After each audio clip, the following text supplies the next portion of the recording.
병원 대기실 의자에 앉아 있었습니다.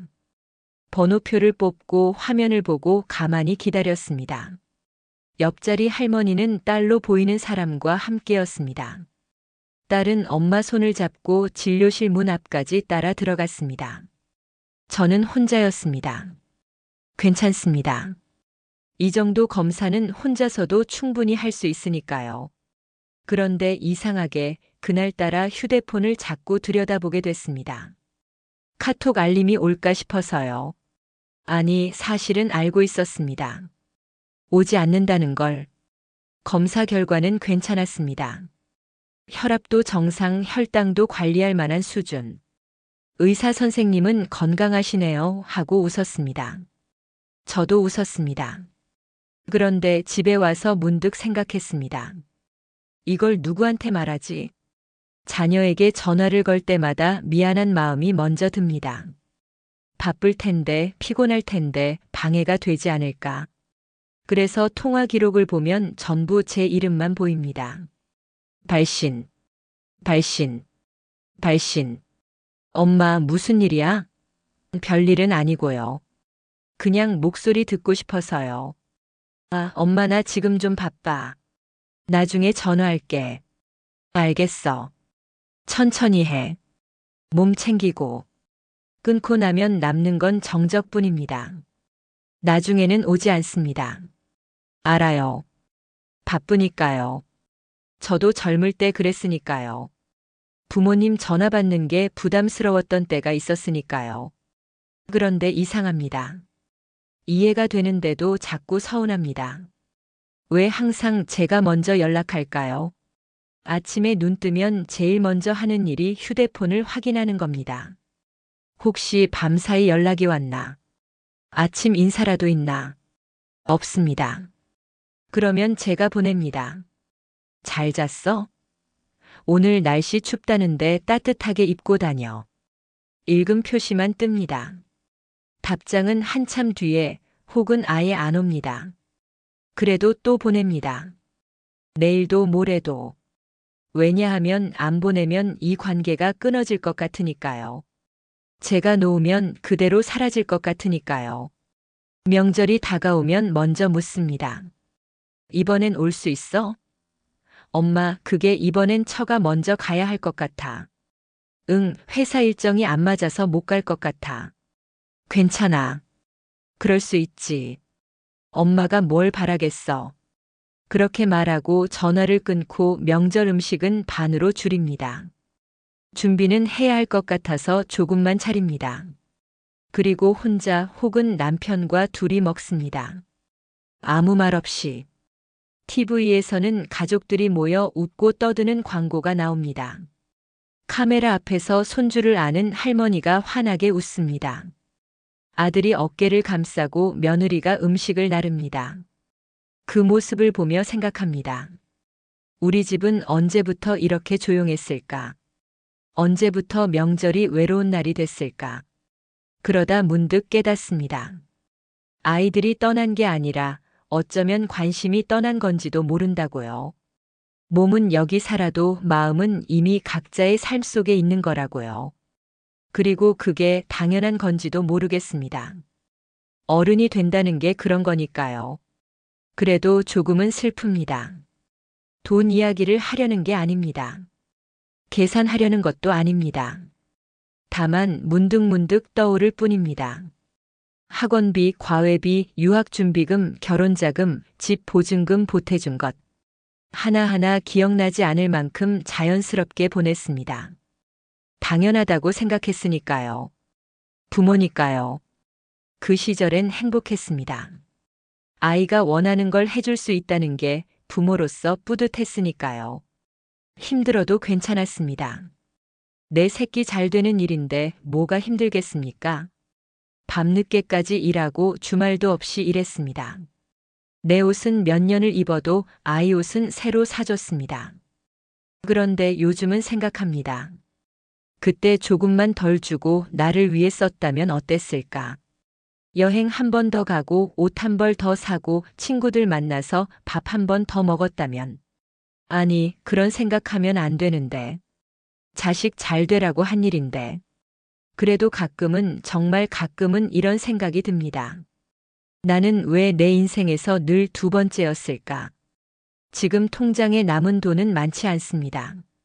노후 준비를 제대로 하지 못했습니다. 다 쓰고 나니 이제 막막합니다. 그런데 아이들은 모릅니다. 제가 얼마나 남았는지, 어떻게 살고 있는지 궁금해하지 않습니다. 한 번은 용기 내서 말했습니다. 요즘 생활비가 좀 빠듯해서 그랬더니 아이가 말했습니다. 엄마도 좀 아꼈어. 연금 나오잖아. 연금이요. 한 달에 30만 원 조금 넘는 돈으로 어떻게 살라는 건지. 그 말은 하지 못했습니다. 괜히 짐이 되고 싶지 않아서요. 어느 날 문자가 왔습니다. 엄마 30만 원만 급하게 보내줄 수 있어? 물론이지. 보냈습니다. 바로요. 고마워 엄마. 나중에 갚을게. 그 나중에는 오지 않았습니다. 괜찮아요. 갚으라고 보낸 게 아니니까요. 그런데 며칠 뒤 SNS를 보니 아이가 친구들과 여행을 갔더군요. 사진 속에서 환하게 웃고 있었습니다. 맛있는 음식을 먹고 예쁜 카페에서 커피를 마시고 호텔 수영장에서 수영을 하고 있었습니다. 저는 그 사진을 오래 들여다봤습니다. 좋아요를 누르지는 못했습니다. 누군가는 말합니다. 요즘 애들은 다 그렇다고. 바쁘게 살아서 그렇다고. 시간이 지나면 나아진다고. 정말 그럴까요? 저는 잘 모르겠습니다. 시간이 지날수록 더 멀어지는 것 같은데요. 무관심이라는 게 뭘까요? 욕을 하거나 상처를 주는 말을 하는 게 아닙니다. 그냥 관심이 없는 겁니다. 궁금하지 않은 겁니다. 중요하지 않은 겁니다. 아프다고 말해도 병원 갔어? 로 끝나고 외롭다고 말하면 친구 좀 만나러 끝나고 보고 싶다고 하면 나도 바빠로 끝납니다. 그러다 보면 말을 아끼게 됩니다. 어차피 들어줄 사람이 없으니까요. 들어줘도 듣는 척만 하니까요. 어느 순간부터 저는 제 이야기를 하지 않게 됐습니다. 아무도 궁금해하지 않는 이야기를 왜 하겠습니까? 친구를 만나면 다들 손주 이야기를 합니다. 우리 손주가 이번에 상을 받았어.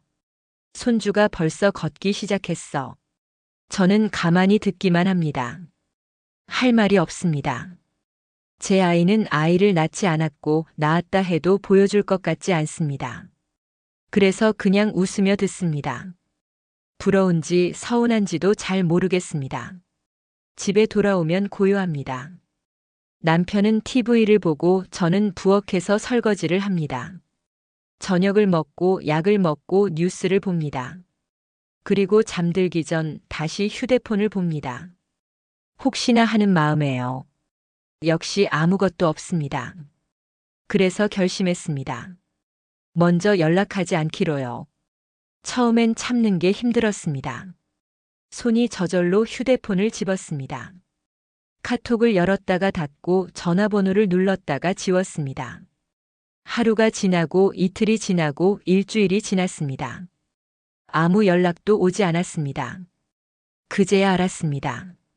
제가 먼저 연락하지 않으면 이 관계는 그냥 멈춰버린다는 걸. 2주가 지났습니다. 한 달이 지났습니다. 여전히 연락은 없었습니다. 생일도 지나갔습니다. 아무도 축하 문자를 보내지 않았습니다. 작년엔 제가 먼저 오늘 엄마 생일이야 했더니 아, 깜빡했네. 생일 축하해라는 답이 왔었는데요. 올해는 아예 말하지 않았습니다. 그랬더니 아무 일도 일어나지 않았습니다. 이상한 감정이 찾아왔습니다. 외로웠습니다. 당연히 외로웠습니다. 그런데 동시에 조금 편하기도 했습니다. 기다리지 않아도 되니까요. 기대하지 않아도 되니까요. 전화기를 붙들고 왜 전화 안 하지 생각하지 않아도 되니까요. 누군가는 이걸 해방이라고 부를지 모르겠습니다. 저는 잘 모르겠습니다. 해방인지 체념인지 익숙해진 건지 그냥 조금 덜 아픈 것 같습니다. 그러던 어느 날이었습니다. 마트에서 장을 보고 있는데 익숙한 목소리가 들렸습니다. 제 아이 목소리였습니다. 뒤돌아보니 정말 제 아이가 서 있었습니다. 친구들과 함께였습니다. 환하게 웃으며 수다를 떨고 있었습니다. 저는 그 자리에 멈춰 섰습니다. 불러야 할까요? 손을 흔들어야 할까요? 그런데 망설여졌습니다. 괜히 민망하게 하는 건 아닐까? 친구들 앞에서 엄마가 나타나면 부담스러울까? 그렇게 고민하는 사이 아이는 제 쪽을 한번 봤습니다. 눈이 마주쳤습니다. 저는 작게 손을 들었습니다. 아이는 잠깐 멈칫했습니다. 어색하게 손을 들었습니다. 그리고 친구들에게 뭔가 말하더니 저쪽으로 걸어갔습니다. 제게 오지 않았습니다. 저는 장바구니를 들고 그 자리를 떠났습니다. 집에 와서 장을 정리하면서 생각했습니다. 서운했을까요? 아니었습니다. 그냥 담담했습니다. 아, 이 정도 거리구나. 이게 우리 사이구나. 그렇게 받아들여졌습니다. 어느 날 거울을 보다가 생각했습니다. 나는 누구지? 엄마로 살아온 시간이 너무 길어서 저 자신이 누구인지 잊어버렸습니다. 엄마가 아닌 나, 아내가 아닌 나, 며느리가 아닌 나. 그냥 나. 그 사람을 다시 찾아보기로 했습니다. 천천히요. 좋아했던 노래를 들었습니다.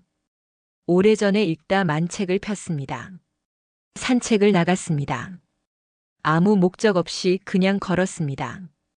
동네 공원을 한 바퀴 돌고 카페에 들어가 커피를 마셨습니다.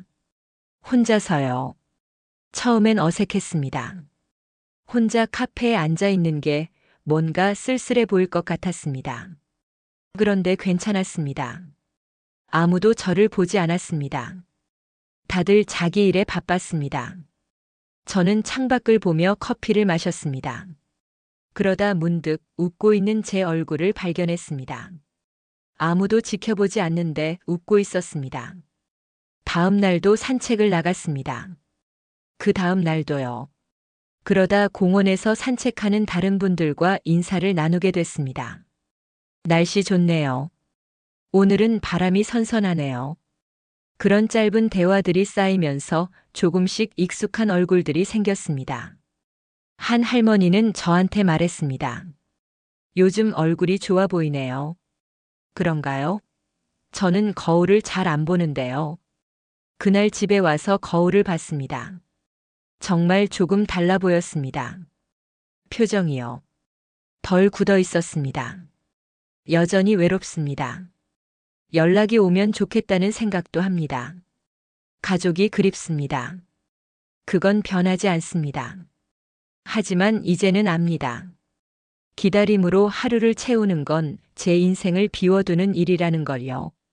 누군가 저를 필요로 하지 않아도 저는 여전히 존재합니다. 누군가 제게 관심이 없어도 저는 여전히 의미 있는 사람입니다. 그걸 깨닫는데 오래 걸렸습니다. 60년 넘게 살아오면서 이제야 깨달았습니다. 오늘도 병원에 다녀왔습니다. 혼자요. 검사 결과를 듣고 약을 받고 집에 왔습니다. 저녁을 먹고 설거지를 하고 창밖을 봤습니다. 휴대폰 알림은 없었습니다.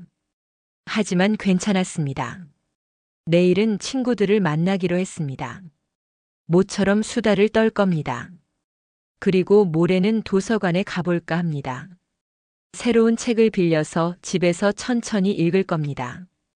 다음 주엔 문화센터 수업을 알아볼까도 생각 중입니다. 이제는 누군가의 연락을 기다리기보다 오늘 하루를 살아내는 내가 조금 더 소중해졌습니다.